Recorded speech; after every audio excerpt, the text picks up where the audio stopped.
Good morning everyone. आज हम standard 10th science 2 जो सेकेंड लेसन हमारा चल रहा था उसका कंटिन्यूएशन करेंगे। इसका जो फर्स्ट पार्ट है वो हमने कवर कर लिया है। लेसन का नाम है life process in living organism part 1। इसका जो फर्स्ट पार्ट है वो हमने कवर कर लिया है, जिसमें हमने पढ़ा था कि सेलुलर रेस्पिरेशन कैसे होता है। हमारे बॉडी में जो सेल्स है, सेल के अंदर रेस्पिरेशन का प्रोसेस कैसे होता है। सो नेक्स्ट टॉपिक है हमारा सेल डिवीजन। वही सेल का डिवीजन होना मीन्स किस तरीके से सेल डिवाइड होता है वो हम यहां पढ़ेंगे। तो सेल डिवीजन टॉपिक पे आने से पहले जो हमने बेसिक्स 9th में हमने स्टडी किया है वो एकदम थोड़ा सा देख लेंगे, क्योंकि वो जानकारी होना बहुत जरूरी है। तो चलिए पहले सेल का नॉर्मल जो स्ट्रक्चर होता है वो पहले देख लेते हैं, फिर मैं आपको बताता हूं कि सेल डिवीजन में किस तरीके से क्या क्या स्टेप्स आते हैं और वो क्यों होता है सेल डिवीजन, और कौन से सेल्स में कैसा डिवीजन होता है। यहां मैंने 2 सेल्स बना के रखे हैं। तो पहला वाला जो है ये है basic cell structure. Basic cell में क्या होता है, ये आपका सेल है और ये जो अंदर है इसको हम न्यूक्लियस बोलते हैं। तो न्यूक्लियस लिख लेंगे, ये हमारा न्यूक्लियस हो गया। एंड इस न्यूक्लियस के अंदर एक मटेरियल होता है थ्रेड लाइक, ओके। इसको हम क्या बोलते हैं, क्रोमैटिन फाइबर। ये है आपका बेसिक सेल स्ट्रक्चर। अब जब इस सेल का डिवीजन स्टार्ट होगा, मींस एक सेल से जब 2 सेल बनने का प्रोसेस स्टार्ट होगा, तब ये जो क्रोमैटिन फाइबर है ये क्या होगा, ये एक्सट्रीमली कंडेंस होने लगेगा, कंडेंस हो जाएगा, ओके। स्टार्ट होगा एंड फिर कंडेंस हो जाएगा। इसका मतलब इसको आप ऐसे भी बोल सकते हो कि कॉइल्ड अप हो जाएगा, ठीक है। और कॉइल्ड अप होके ये क्या बन जाएगा, ये बनेगा क्रोमोसोम्स, ठीक है। ये हमने 9th में स्टडी किया है। और ये क्रोमोसोम्स कैसे होते हैं, ये आपके सेल के अंदर कुछ इस तरीके से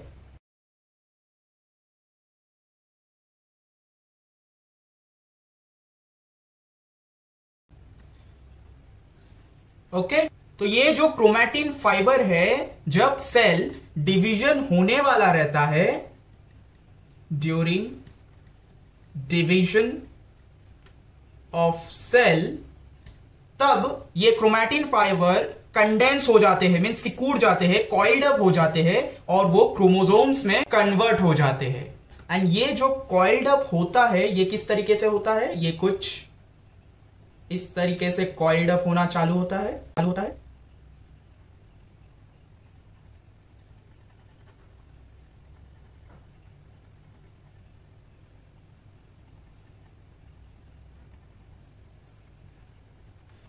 ओके, आपको समझ में आया ये किस तरीके से कॉइल्ड अप होता है, ये इस तरीके से कॉइल्ड अप हो जाता है।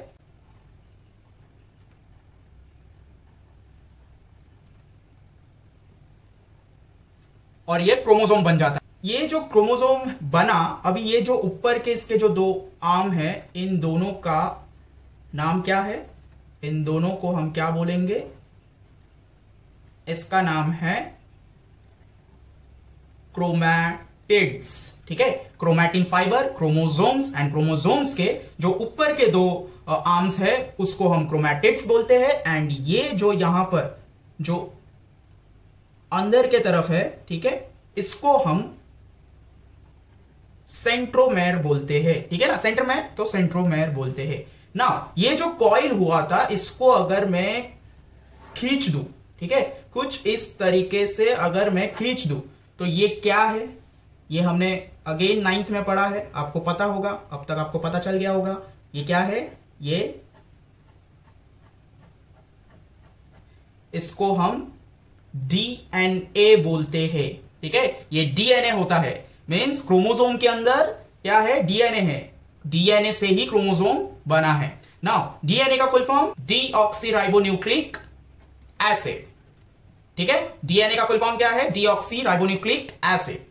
नाउ ये डीऑक्सीराइबोन्यूक्लिक एसिड मींस डीएनए के अंदर होता क्या है, डीएनए के अंदर डीएनए कंटेन जीन, ओके, या फिर आप बोल सकते हो genetic material, it contain genetic code. ठीक है, पढ़ा था, जेनेटिक कोड होता है, ये जो डीएनए है इसमें जेनेटिक कोड होता है, और ये कोड किस चीज के लिए काम आने वाला है, ये प्रोटीन्स बनाने के लिए काम आता है। ठीक है, जो प्रोटीन बनता है हमारे बॉडी के अंदर, वो प्रोटीन बनाने का एक कोड है। कोड मीन्स समझ लीजिए मसाला है। ठीक है, फॉर एग्जाम्पल अगर आपको कुछ भी चीज बनाना है तो वो सारा सामान कहां रखा हुआ रहता है आपके घर पे, किचन में। तो वो किचन क्या है, डीएनए है, और डीएनए के अंदर, किचन के अंदर क्या रखा हुआ है, मसाला रखा हुआ है। मींस ये डीएनए के अंदर वो जेनेटिक कोड रखा हुआ है जिससे प्रोटीन्स बनाया जाएगा। नाउ ये प्रोटीन्स कौन से प्रोटीन्स है, जैसे आपके ब्रेन को या फिर लीवर को, किडनी को, लंग्स को, जो भी प्रोटीन्स की रिक्वायरमेंट रहती है तो बॉडी वो प्रोटीन बनाता है। लेकिन प्रोटीन्स कौन बनाने का जिम्मा लेके रखा है यहां पर, वो पूरा मसाला जो कोड है, कोडॉन हमने पढ़ा है ना, जो कोड है वो किसके पास है, वो डीएनए के पास है। ठीक है, हमने जब इसके पहले वाला पार्ट जब किया था जिसमें हमने देखा कि सेल्यूलर रेस्पिरेशन जब हो रहा है तो सारा जो हमारा जो विटामिन मिनरल्स जो भी था, कार्बोहाइड्रेट, प्रोटीन, वो सब कहां जाता था, सेल में ही जाता था ना। तो ये डीएनए में क्या है, जेनेटिक कोड है जो प्रोटीन बनाने का सोर्स है। ठीक है, तो ये कोड से प्रोटीन बनाता कौन है, ये कोड से प्रोटीन राइबोसोम्स बनाता है। ठीक है, ये हमने पढ़ा है। और राइबोसोम्स कहां होता है, राइबोसोम्स साइटोप्लाज्म में होता है। ठीक है, राइबोसोम्स तक ये कोड लेके जाने का काम कौन करता है, एमआरएनए। ठीक है ना, ये भी हमने पढ़ा है, क्योंकि डीएनए तो न्यूक्लियस के अंदर से बाहर नहीं आ सकता और राइबोसोम साइटोप्लाज्म से अंदर, न्यूक्लियस के अंदर नहीं जा सकता। तो कोड मिलेगा कैसे राइबोसोम को डीएनए के पास से, ताकि वो प्रोटीन बना सके, सिंथेसाइज कर सके। तो उसमें एमआरएनए आता है पिक्चर में। ठीक है, तो ये जो एमआरएनए है ये कहां से आता है, एमआरएनए ट्रांसक्रिप्शन जो प्रोसेस है उससे आता है। ठीक है, हमने 3 प्रोसेस पढ़ा है, ट्रांसक्रिप्शन, ट्रांसलोकेशन एंड ट्रांसलेशन। ठीक है, अब मैं उतने डीप में नहीं जाऊंगा, आपको एकदम बेसिक वाला मैंने बता दिया। इसमें जो ये क्रोमैटिन फाइबर है, ये जब सेल डिवीजन होने वाला होता है तब ये क्रोमैटिन फाइबर एक्सट्रीमली कंडेंस हो जाता है, कॉइल्ड अप हो जाता है। मैंने आपको कॉइलिंग प्रोसेस बताया कैसे होता है। ठीक है, वो क्रोमोसोम्स में चेंज हो जाता है। क्रोमोसोम्स का मैंने आपको बता दिया पार्ट्स के नाम और उसके अंदर क्या होता है। नाउ हमें सिर्फ ये देखना है कि जीन का मीनिंग क्या है। जीन एक्चुअली मैंने आपको बता दिया, जीन कोड होता है जिससे प्रोटीन सिंथेसाइज होता है। कहां पर क्या होता है वो हमने 9th में पढ़ा है। ठीक है, तो जीन एक्चुअली करता क्या है, gene means part of DNA. Gene क्या है, डीएनए का पार्ट है, विच controls specific functions in the body. इसका मतलब मैंने आपको बताया कि कोई भी ऑर्गन को अगर प्रोटीन की जरूरत है, जो भी टाइप का प्रोटीन है वो अगर जरूरत है, तो रिक्वायरमेंट का जो मांग, डिमांड है, वो डीएनए के पास किया जाता है और डीएनए वो कोड शेयर करता है ताकि वो प्रोटीन बनाया जा सके। ठीक है, इसका मैंने एग्जांपल भी दिया। तो आप ऐसा बोल सकते हो ये पूरा सोर्स है प्रोटीन का, जिससे बॉडी अपना प्रोटीन का पूरा रिक्वायरमेंट पूरा करता है by demanding from the DNA. तो स्पेसिफिक फंक्शन को बॉडी का वो संभालता है जीन। चलिए आगे बढ़ते हैं। चलिए देखते हैं सेल डिवीजन के कितने टाइप्स है। सेल डिवीजन के 2 टाइप्स है, एक है माइटोसिस, एक है मेयोसिस। माइटोसिस सेल डिवीजन जो है ये आपके सोमैटिक सेल्स में होता है। आपके बॉडी में जितने भी सोमैटिक सेल्स है उसमें माइटोसिस सेल डिवीजन का प्रोसेस होगा। नाउ सोमैटिक सेल्स कौन से है, आपका स्किन, आपके organs etcetera are made up of somatic cells. आपका जो पूरा बॉडी है वो सोमैटिक सेल से बना हुआ है। आपका स्किन, आपका आईज, आपका ईयर्स, ठीक है, आपके इंटरनल ऑर्गन्स, ठीक है, वो सारे सोमैटिक सेल से बने हुए हैं। मैं पहले माइटोसिस पूरा बता देता हूं, फिर मेयोसिस में आएंगे। नाउ ये जो सेल्स मैंने अभी बोला, ये माइटोसिस सेल डिवीजन कैसा होता है। देखिए, आपका जब हाथ कट जाता है, ठीक है, तो अगर यहां पर ये कट जाएगा तो वो जुड़ेगा ना, तो जुड़ने के लिए जो सेल्स यहां से कट जाएगा तो दोनों अलग हो जाते हैं। तो जुड़ने के लिए क्या करना पड़ता है, यहां के सेल्स को और यहां के सेल्स को डिवाइड होना पड़ेगा। ठीक है, डिवाइड होके मल्टीप्लाई, मतलब अपने आप को बढ़ाना होगा। और बढ़ाएंगे कैसे, जब तक वो 1 से 2 नहीं होंगे तब तक वो बढ़ेंगे नहीं, ठीक है। तो वो डिवाइड होके मल्टीप्लाई होके वो फिर जुड़ जाता है, ठीक है। समझ में आया आपको? तो यहां पर अगर स्किन टूटा है, स्किन कटा है, तो स्किन के ही सेल्स बनेंगे और वहां पर स्किन ही बनेगा। तो इस वजह से in mitosis cell division number of chromosomes does not change. हमने यहां पर क्रोमोसोम्स पढ़ा, तो जब माइटोसिस सेल डिवीजन होगा तब आपका ये जो क्रोमोसोम्स है, ये जो क्रोमोसोम्स का नंबर है 1 2 3 4, ये जो एक सेल में 4 क्रोमोसोम होता है, इसका नंबर चेंज नहीं होगा। मींस ये सेल जब 1 से 2 बनेगा तो ये सेल में भी 4 क्रोमोसोम्स, ये सेल में भी 4 क्रोमोसोम्स, फिर ये 2 सेल्स डिवाइड होकर 4 सेल्स बन जाएंगे, तो हर एक सेल में 4 क्रोमोसोम्स होगा। समझ में आया आपको कि क्रोमोसोम्स का नंबर माइटोसिस सेल डिवीजन में चेंज नहीं होता, ठीक है। इसीलिए तो मैंने आपको बताया यहां पर कट जाएगा तो जो सेल्स डिवाइड होगा उसमें सेम नंबर के क्रोमोसोम्स होने चाहिए, तभी तो वो एकदम सेम टू सेम दिखेंगे। नहीं तो यहां पर अगर क्रोमोसोम्स कम हो गए तो आपका स्किन अलग ही दिखेगा। मींस वहां पर ऐसा लगेगा कि आपने कुछ ऐसा अलग से लगाया है, ठीक है। आपको समझ में आया? तो क्रोमोसोम का जो नंबर है वो चेंज नहीं होता, वो सेम रहता है। Mitosis cell division is for growth and development of the body. मैंने आपको बताया ग्रोथ एंड डेवलपमेंट, आपके बॉडी का जो भी पूरा ग्रोथ होता है, डेवलपमेंट होता है, कहीं पर अगर कट जाता है उसको हील होने के लिए भी ये पूरा माइटोसिस सेल डिवीजन होता रहता है, ठीक है। अब इसको अच्छी तरीके से समझे कि एक सेल में अगर 2n नंबर ऑफ क्रोमोसोम्स है, मैंने आपको बताया 2n नंबर ऑफ क्रोमोसोम्स का मतलब एक सेल के अंदर समझ लीजिए 4 क्रोमोसोम्स है। जब ये 2n number of chromosomes divide होके 2 बनेंगे, ठीक है, मैंने आपको बताया ये जब 2 बनेगा तो यहां पर दोनों सेल में जितने क्रोमोसोम्स इसमें हैं उतने ही इसमें भी होंगे, इसमें भी होंगे। मैंने आपको एक्सप्लेन किया। इट प्रोड्यूस 2 डॉटर सेल्स, ठीक है। तो यहां पर 2 जो सेल बने इसको हम बोलते हैं 2 डॉटर सेल्स, ठीक है। एंड ये जो 2 डॉटर सेल्स है, जब भी 2n नंबर ऑफ क्रोमोसोम्स होंगे उनको हम बोलेंगे डिप्लॉइड, ठीक है, डिप्लॉइड बोलेंगे। चलिए अब आते हैं मेयोसिस में। तो जिस तरीके से माइटोसिस आपके सारे सोमैटिक सेल्स में होता है, वैसे मेयोसिस सिर्फ आपके जर्म सेल्स में होगा। नाउ जर्म सेल्स कहां पर है? जर्म सेल्स आपके बॉडी में सिर्फ एक ही जगह पर है, वो है reproductive organ. Reproductive organ male and female का जो पूरा फंक्शन है उसका वीडियो मैंने अपलोड कर रखा है, जो आपके इसके बाद वाला जो लेसन है life process in living organism part 2, उसमें मेल एंड फीमेल का जो रिप्रोडक्टिव ऑर्गन का जो फंक्शन है उसका वीडियो ऑलरेडी अपलोडेड है। आप उसको देखिए, आपको और अच्छी तरीके से समझ में आएगा। नाउ रिप्रोडक्टिव ऑर्गन मेल और फीमेल में जो है वो क्या प्रोड्यूस करते हैं? वो प्रोड्यूस करते हैं गेमेट्स। ये जो मेयोसिस सेल डिवीजन प्रोसेस है ये सिर्फ आपके जर्म सेल में होगा, ना कि आपके सोमैटिक सेल्स में। और जर्म सेल्स आपके बॉडी में कहां है? ये सिर्फ आपके रिप्रोडक्टिव ऑर्गन्स में है, जो ऑर्गन गेमेट्स प्रोड्यूस करते हैं। तो फीमेल में जो रिप्रोडक्टिव ऑर्गन है वो है ओवरीज, और वो ओवम प्रोड्यूस करती है। ओवम क्या है? गेमेट हुआ। एंड ओवम में जर्म सेल होता है। उसी तरह मेल में टेस्टिस होते हैं, टेस्टिस के अंदर स्पर्म प्रोड्यूस होते हैं। स्पर्म क्या हुआ? गेमेट्स है। स्पर्म में जर्म सेल होते हैं, ठीक है। तो ये सिर्फ जर्म सेल्स में ही मेयोसिस प्रोसेस होगा। अब सेकेंड पॉइंट में क्या है? जिस तरीके से हमने माइटोसिस में देखा था कि सेल डिवीजन होने के बाद जो क्रोमोसोम्स है दोनों सेल में वो सेम नंबर का रहता है, वो चेंज नहीं होता है। बट मेयोसिस में जब सेल डिवीजन होगा तो नंबर ऑफ क्रोमोसोम्स जो है वो जब एक सेल 2 बनेगा तो दोनों में इसमें 2 और इसमें 2 मींस 4 का हाफ हाफ हो जाएगा, ठीक है। इसका जब 2 बनेगा तो 2 क्रोमोसोम इसमें और 2 क्रोमोसोम इसमें चला जाएगा, हाफ हाफ हो जाएगा, ठीक है। आपको समझ में आया? तो ये डिफरेंस है माइटोसिस और मेयोसिस में। तो हम ह्यूमन में कितने पेयर्स ऑफ क्रोमोसोम्स है?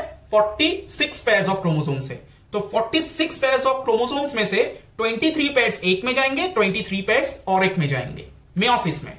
माइटोसिस में क्या होगा? 46 क्रोमोसोम्स है तो 2 होने के बाद भी इसमें भी 46, इसमें भी 46। ऐसा क्यों? क्योंकि स्किन है ना, तो हर एक क्रोमोसोम का नंबर हर एक सेल में सेम होना चाहिए, नहीं तो स्किन सेम नहीं दिखेगा बराबर। उसी तरह मेयोसिस में लेकिन अलग है, 2 हाफ हो जाते हैं।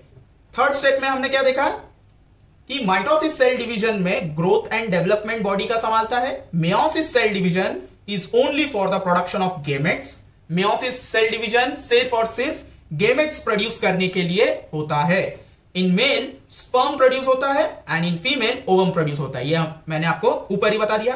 नाउ देखिए यहां पर हमने पढ़ा था कि 2n नंबर क्रोमोसोम्स जब होंगे तो उसको हम डिप्लॉइड बोलते हैं। तो यहां पर 2n नंबर तो क्रोमोसोम्स है ही, ठीक है, दोनों में तो क्रोमोसोम्स पहले वही है, डिप्लॉइड है। अब इसमें से मैंने आपको बोला हाफ हाफ हो जाएगा, तो 2n है तो n नंबर और n नंबर ही आएगा, 2n नहीं आएगा। जैसे 46 पेयर्स बोला था ना मैंने क्रोमोसोम्स के,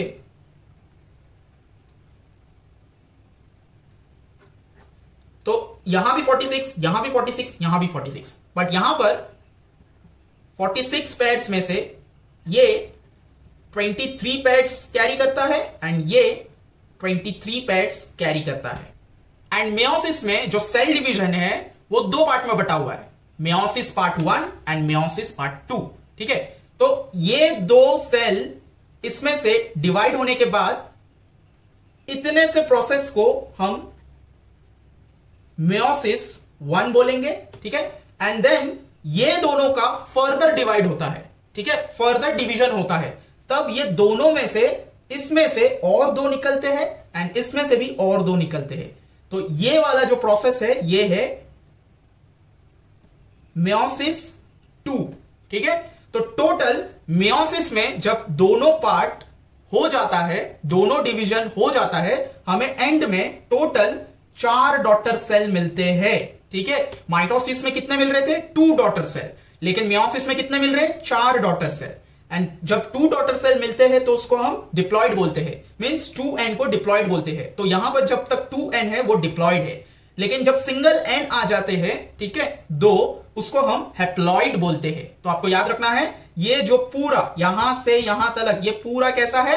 ये हैप्लॉइड है, ओके। तो आपको ये समझ में आया। अब ये माइटोसिस और मेयोसिस जो सेल डिवीजन होता है, जब सेल डिवीजन प्रोसेस होता है तब उसके 2 प्रोसेस है, मींस टाइप जो है सेल डिवीजन के 2 टाइप्स के प्रोसेस है उसमें। वो कौन से हैं? देखिए सेल डिवीजन माइटोसिस, मेयोसिस, ठीक है। मेयोसिस का मेयोसिस 1 एंड मेयोसिस 2 मैंने आपको यहां पर एक्सप्लेन किया था, ठीक है। एंड अब जब ये माइटोसिस प्रोसेस होगा तो इसमें 2 टाइप का प्रोसेस है। फर्स्ट है कार्योकाइनेसिस एंड सेकेंड है साइटोकाइनेसिस, ओके। तो उसी तरह मेयोसिस 1 जब होगा उसमें भी कार्योकाइनेसिस और साइटोकाइनेसिस होगा एंड मेयोसिस 2 में भी कार्योकाइनेसिस एंड साइटोकाइनेसिस होगा। ये इतना कंफ्यूज होने की जरूरत नहीं है, मैं आपको जब हर एक चीज डिटेल में एक एक स्टेप एक्सप्लेन करूंगा आगे, आपको सारा चीज अच्छे से समझ में आएगा। अभी कंफ्यूज नहीं होना है, अभी बस आप प्रोसेस देखिए कि कार्योकाइनेसिस और साइटोकाइनेसिस मैंने बता दिया, इनके मीनिंग क्या है वो देख लेते हैं। कार्यो का मतलब क्या है? Karyo means nucleus, okay, karyo means nucleus and cyto means cell, okay. And kinesis, ये जो लास्ट में लिखा हुआ है, काइनेसिस का मतलब होता है मूवमेंट, और मूवमेंट करने से क्या होगा? डिवीजन होगा। तो काइनेसिस का मूवमेंट और डिवीजन 2 मतलब आप बोल सकते हो, समझ आया? तो कार्योकाइनेसिस जब होगा, कार्योकाइनेसिस जब होगा तब डिवीजन ऑफ न्यूक्लियस होने वाला है। अब बिल्कुल कंफ्यूज ना होइए, मैं जब न्यूक्लियस का डिवीजन बताऊंगा करके आपको, तब आपको यह समझ में आएगा कि किस तरीके से न्यूक्लियस का डिवीजन होता है। एंड साइटोकाइनेसिस का मतलब है डिवीजन ऑफ सेल्स, ठीक है। तो ये दोनों मैं एक्सप्लेन करने वाला हूं, आपको बस अभी यहां पर क्या चीज का मतलब समझना है कि ये दोनों का मतलब क्या है। इसका जो प्रैक्टिकल है वो मैं करके बताने वाला हूं। नाउ इसको हम न्यूक्लियर डिवीजन भी बोलते हैं, याद रखना है। ये सब आपके एग्जाम पॉइंट ऑफ व्यू के लिए बता रहा हूं, ताकि आपके ऑब्जेक्टिव्स में कैसे भी आए आपको मालूम होना चाहिए। एंड साइटोकाइनेसिस को हम साइटोप्लाज्मिक डिवीजन भी बोलते हैं, ओके। तो यहां तक आपको समझ में आया। अब हम चलेंगे प्रैक्टिकल के तरफ कि माइटोसिस किस तरीके से होगा एंड मेयोसिस किस तरीके से होगा। तो जो माइटोसिस प्रोसेस है वो मैं इस पार्ट में कवर करने वाला हूं। इस वीडियो का एक और पार्ट आएगा जिसमें मेयोसिस का पूरा प्रोसेस हम देखेंगे, क्योंकि दोनों प्रोसेस बड़े हैं। तो माइटोसिस इसमें कवर हो जाएगा, लेकिन मेयोसिस के लिए एक अलग से वीडियो आएगा जो पार्ट 2 होगा। ओके, चलिए प्रैक्टिकल देखते हैं। हम माइटोसिस डिवीजन देखेंगे अभी, जो हमारे सोमैटिक सेल्स में होता है। ठीक है, तो जैसे कि मैंने आपको बताया कि सेल डिवीजन में माइटोसिस के अंदर 2 टाइप होते हैं, कार्योकाइनेसिस एंड साइटोकाइनेसिस।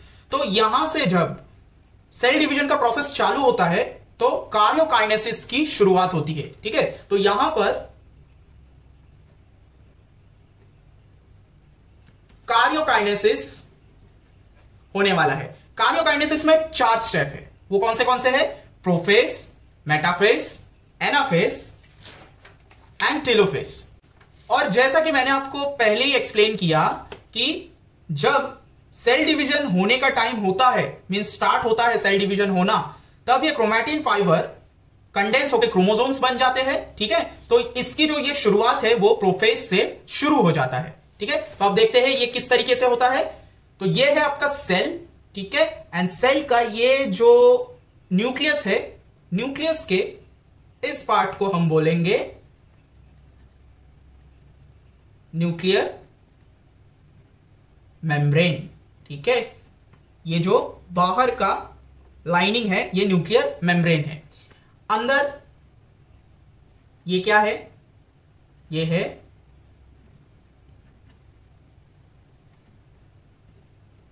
न्यूक्लियोलस। अब जब प्रोफेस में ये स्टेप चालू होता है तब ये जो न्यूक्लियर मेम्ब्रेन और ये जो न्यूक्लियोलस है ये दोनों डिसअपियर होने लगते हैं। डिसअपियर का मतलब आपको समझ में आया कि ये गायब होने लगते हैं। तो आप ऐसा बोल सकते हो कि ये जो न्यूक्लियर मेम्ब्रेन है ये धीरे धीरे डिसअपियर होने लगते हैं। ठीक है, लाइट होने लग गया। ठीक है, अब न्यूक्लियोलस है वो भी डिसअपियर होने लगता है। ये मैंने पेन से बना दिया है, इसलिए आपको अभी यहां पर डिसअपियर तो हो नहीं सकता। तो समझ लीजिए अभी कि न्यूक्लियर मेम्ब्रेन और न्यूक्लियोलस दोनों प्रोफेस में डिसअपियर होने लगते हैं। तो मैं यहां पर लिख देता हूं स्टार्ट। ठीक है, तो न्यूक्लियर मेम्ब्रेन और न्यूक्लियोलस स्टार्ट्स डिसअपियरिंग, ये दोनों डिसअपियर होने लगते हैं।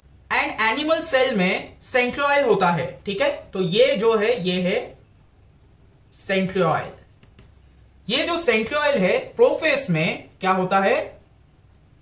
मूव होना चालू होता है दोनों तरफ। मींस ये है नॉर्थ पोल, ये है साउथ पोल। ठीक है ना, हमने ऐसा ही पढ़ा है ना जब हम अर्थ के बारे में पढ़ते हैं, ये नॉर्थ पोल ये साउथ पोल। तो ये जो सेंट्रियोल है ये सेंट्रियोल रेप्लिकेट कर लेता है अपने आप को। ठीक है, रेप्लिकेट मतलब अपने आप का डुप्लीकेट बना लेता है, 2 बन जाता है। ठीक है, तो मेक्स रेप्लिकेट एंड ये सेंट्रियोल एक पार्ट नॉर्थ की तरफ मूव करने लगता है और एक पार्ट साउथ की तरफ मूव करने लगता है। तो ये 2 पोल्स है, आप बोल सकते हो north pole and south pole. तो दोनों तरफ जो पोल है उस तरफ वो मूव करने लगते हैं। तो ऐसा लिख सकते हैं कि starts moving towards opposite poles.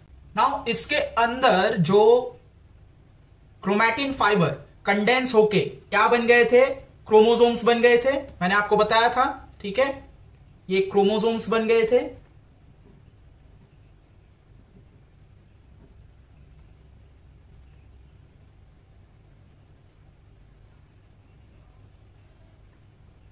Okay, तो ये जो है ये क्या थे? क्रोमैटिन फाइबर क्रोमोसोम्स बन गए थे। तो हम इसको बोल सकते हैं कि chromatin fiber coiled up to form chromosomes। ठीक है, तो आप coiled up के जगह पर condensed भी बोल सकते हो, extremely condensed भी बोल सकते हो। तो यहां तक आपको समझ में आया कि प्रोफेस में क्या होता है? प्रोफेस में जो न्यूक्लियर मेम्ब्रेन है वो डिसअपियर होने लगता है। ओके, डिसअपियर होने लगता है। एंड जो न्यूक्लियोलस है इसके अंदर वो भी डिसअपियर होने लगता है। ये जो क्रोमैटिन फाइबर्स थे ये कंडेंस होके क्रोमोसोम्स बन जाते हैं एंड ये जो सेंट्रियोल है ये दोनों पोल्स के तरफ क्या होने लगता है, मूव होने लगता है। एंड ये मूव कैसे होगा, ये पहले अपना रेप्लिका बना लेगा, मींस दो पार्ट में डिवाइड हो जाएगा और एक नॉर्थ की तरफ एक साउथ की तरफ मूव होने लगेगा। अब इस फेज के बाद हम मेटाफेज में आते हैं। मेटाफेज में ये न्यूक्लियर मेम्ब्रेन और न्यूक्लियोलस डिसअपियर हो चुके हैं, यहां पर पूरी तरीके से डिसअपियर हो जाते हैं। और ये जो सेंट्रियोल मैंने बताया था आपको कि ये मूव हो रहा था ऊपर की तरफ और नीचे की तरफ, तो अब ये पूरी तरह ऊपर आ चुका है और एक नीचे आ चुका है। ठीक है, तो ये क्या है, सेंट्रियोल है। अब ये दो सेंट्रियोल के बीच में कुछ इस तरीके से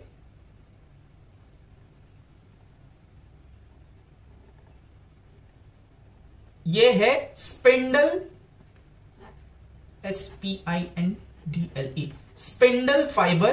ठीक है, जिसको हम फ्लेक्सिबल प्रोटीन फाइबर भी बोलेंगे। ठीक है, ये फ्लेक्सिबल प्रोटीन फाइबर है जो दोनों सेंट्रियोल के बीच में बनता है। ठीक है, उसको हम स्पिंडल फाइबर भी बोलते हैं। ये क्या करता है, ये जो क्रोमोसोम्स है इसको दोनों तरफ स्ट्रेच करता है। ठीक है, मतलब खींचता है, ऊपर और नीचे की तरफ पकड़ के खींचते हैं।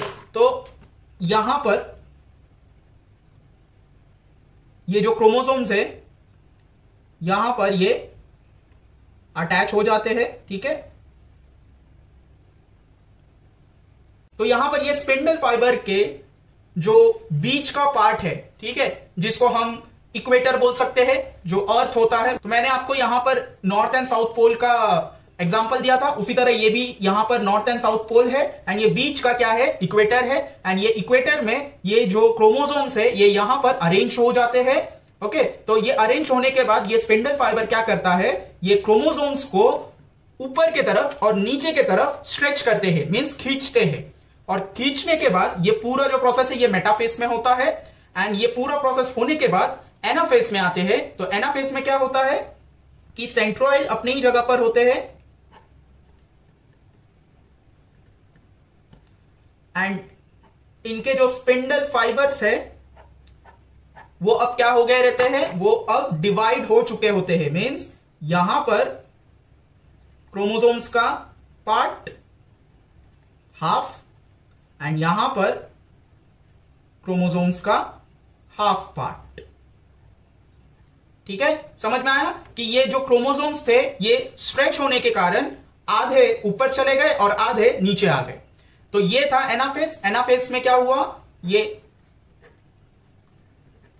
स्पिंडल फाइबर, जिसका एक और नाम क्या है, flexible protein fibre. Okay, and ये जो यहां पर जो क्रोमोसोम्स डिवाइड हो चुके हैं इनको हम बोलेंगे daughter chromosomes get divided and reached towards opposite poles। तो ये जो डिवाइड हो चुके हैं एनाफेज में ये दोनों तरफ, इनको हम डॉटर क्रोमोसोम्स बोलेंगे। ठीक है, एंड ये डॉटर क्रोमोसोम्स कब हुए, जब get divided and reach towards the opposite पोल।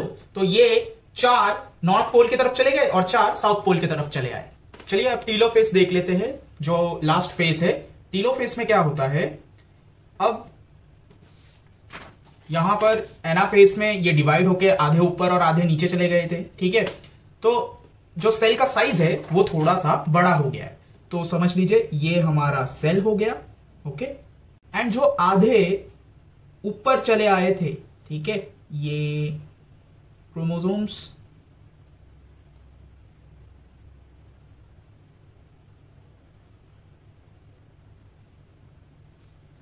और जो आधे नीचे चले गए थे,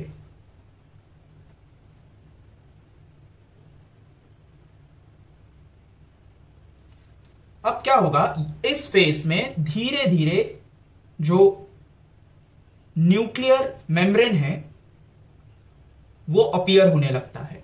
ठीक है, न्यूक्लियर मेम्ब्रेन अपीयर होने लगता है, देन जो न्यूक्लियोलस था वो भी अपीयर होने लगता है। ठीक है, तो यहां पर क्या हुआ, न्यूक्लियर डिवाइड हो चुका है। तो न्यूक्लियर जैसे ही डिवाइड हो गया, इसका मतलब यहां पर जो कार्योकाइनेसिस हो रहा था वो कंप्लीट हो गया। ठीक है, कार्योकाइनेसिस कहां पर चालू हुआ था, मैंने आपको बताया था प्रोफेज जब चालू हुआ था कार्योकाइनेसिस चालू हुआ था। कार्योकाइनेसिस का मतलब मैंने बताया था आपको कि न्यूक्लियर डिवीजन होता है, न्यूक्लियर का डिवीजन होता है, न्यूक्लियर। ठीक है, तो यहां पर न्यूक्लियर डिवाइड हो चुका है, न्यूक्लियर का पूरा डिवीजन हो चुका है, इसीलिए कार्योकाइनेसिस कंप्लीटेड। ये स्टेज में karyokinesis completed and nuclear membrane and nucleolus starts developing. ठीक है, ये वाला स्टेज में ये दोनों चीज होने लगते हैं। अब जैसे ही कार्योकाइनेसिस खत्म हुआ, ठीक है ना, कार्योकाइनेसिस यहां पर कंप्लीट हो गया, उसी वक्त क्या हो जाएगा, साइटोकाइनेसिस का स्टार्ट हो जाएगा। ठीक है, साइटोकाइनेसिस का मतलब क्या बताया था मैंने, सेल का डिवीजन मींस साइटोप्लाज्म का डिवीजन। तो ये देखिए, ये जो साइटोप्लाज्म है ये धीरे धीरे अंदर के तरफ बढ़ने लगता है, और ये जो यहां पर जो न्यूक्लियर है इसके अंदर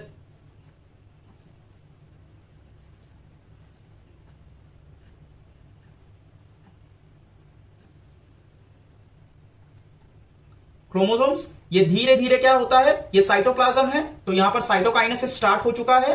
तो ये साइटोकाइनेसिस अब क्या होगा, धीरे धीरे ये साइटोप्लाज्म अंदर की तरफ ग्रो करेगा, एंड अंदर की तरफ ग्रो करते करते ये और अंदर की तरफ ग्रो करेगा, एंड अंदर का जो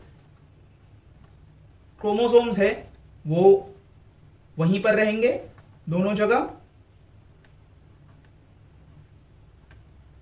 एंड लास्ट जब ये पूरा हो जाएगा, ये जो साइटोकाइनेसिस स्टार्ट हुआ था ये यहां पर धीरे धीरे अंदर की तरफ मूव करते करते एट लास्ट दोनों सेल इंडिविजुअली डिटैच हो जाएंगे, एंड एक एक इंडिविजुअल सेल यहां पर तैयार हो जाएगा। तो यहां पर ये वाले फेस में क्या हो गया, साइटोकाइनेसिस का एंड हो गया। ठीक है, साइटोकाइनेसिस एंड यहां पर, क्योंकि यहां पर दो इंडिपेंडेंट सेल अब बन चुके हैं। जैसे ही ये इंडिपेंडेंट सेल बन जाते हैं, ये जो यहां पर जो क्रोमोसोम्स बन रहे थे, क्रोमोसोम्स आ रहे थे, ठीक है, ये अब वापस से क्या बन जाएगा, जो क्रोमैटिन फाइबर जो हमने नॉर्मल सेल में देखा था स्टार्टिंग में ही, आपको बताता हूं मैं। एंड यहां पर न्यूक्लियोलस आ चुका है वापस पूरी तरीके से, एंड दोनों सेल में यहां पर सेंट्रियोल्स वापस आ जाते हैं। स्पिंडल फाइबर यहां पर पूरी तरीके से डिसअपियर हो जाता है, तो यहां पर मैं लिख देता हूं स्पिंडल फाइबर चला जाता है। ठीक है, न्यूक्लियर मेम्ब्रेन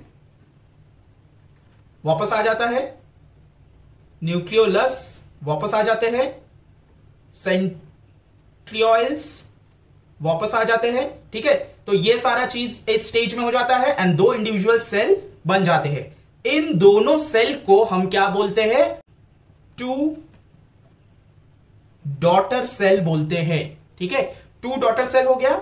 एंड ये दोनों मैंने आपको बताया था कि इसका जब स्टार्टिंग हुआ था, क्योंकि ये सोमैटिक सेल है, तो जब स्टार्टिंग हुआ था तो इसमें 2n नंबर ऑफ क्रोमोसोम्स थे, और यहां पर ये जो दो बने हैं सेल, इनमें भी 2n नंबर ऑफ क्रोमोसोम्स है। ठीक है, तो इसमें अगर 46 क्रोमोसोम्स है तो इसमें भी 46 है, इसमें भी 46 है। क्यों है, क्योंकि देखिए आपका हाथ, मैंने एग्जांपल दिया था, अगर यहां से कट जाएगा, अगर यहां से आपका हाथ कट गया समझ लीजिए, तो कट जाने के बाद ये अलग हो जाएगा, तो इसको जुड़ना है। अब जुड़ेगा कैसे, जब तक ये साइड का सेल और ये साइड का सेल इस तरीके से डिवाइड हो होके जब तक यहां पर भरेंगे नहीं, ठीक है, ये आपका हाथ यहां पर समझिए ये ऐसे कट गया। ठीक है,